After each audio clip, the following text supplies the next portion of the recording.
या प्रचार प्रसार खाली ओडिशा भितर नुह ओडिशा बाहर को भी नवा भारतर राजधानी दिल्ली को नवा आम ओडिशा 1,000 टंका लेखाएं आर्थिक सहायता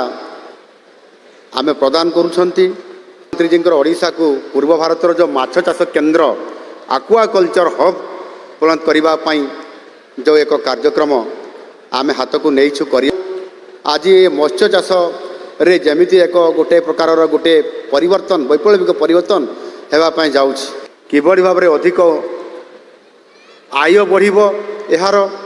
द्विगुणित हवा सहित बहुगुणित हो पारिबो। जो योजना गुड़िक एथिरे जोड़ी दिया जाइछि एथिरे निश्चित भावरे चाषी उपकृत होउछि। चाषी होउछि गोटे वर्ग आ चाषी वर्ग को आगक नवा पाई से जो आज विभिन्न प्रकार एथिरे माननीय प्रधानमंत्री जे चाषी को आउ कृषक न कही करी तांको अन्नदाता हिसाब रे आज मान्यता प्रदान करिसंती। आगामी दिन रे आमे निश्चित भावरे राज्यर जो जीडीपी अच्छी जीडीपी रे समस्त योजनार लाभ आपण माने उठांतु एवं निजे लाभवान हेबा सह राज्य को समृद्ध करिवारे निजर स्वतंत्र अवदान आपण माने रख एवं आमे संपूर्ण भावरे अणकृषि कार्य मध्य संपूर्ण भावरे आपण मानकु एथिरे नियोजित करी एक राज्यर जीडीपी रे तार सब्सिडी केमिति संपूर्ण भावरे पूरा पाई पारिबो जदि ताहार जेतिकी परामर्श नेबार आवश्यकता अछि नहीं पारिबो और ताहा करले ही प्रोडक्शन रे वृद्धि करिया पई पड़िबो। सेथि पई चाषी को विभिन्न प्रकार प्रोत्साहन तथा प्रोत्साहन राशि आवश्यक चाषी को जदि समृद्ध करिबा ताहार आयर द्विगुणित करिबा मु तो भावुची आ द्विगुणित नहीं तार से समय रे चाषी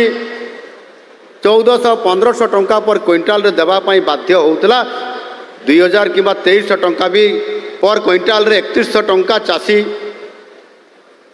तार धान को सरकार पाखरे देबो एवं सरकार ताको रखिबे एवं ताको आर्थिक सहायता देबे। एवरेज करले चाषी केते टंका पाउची गोटे मध्य निम्न मध्यवित्त चाषी परिवार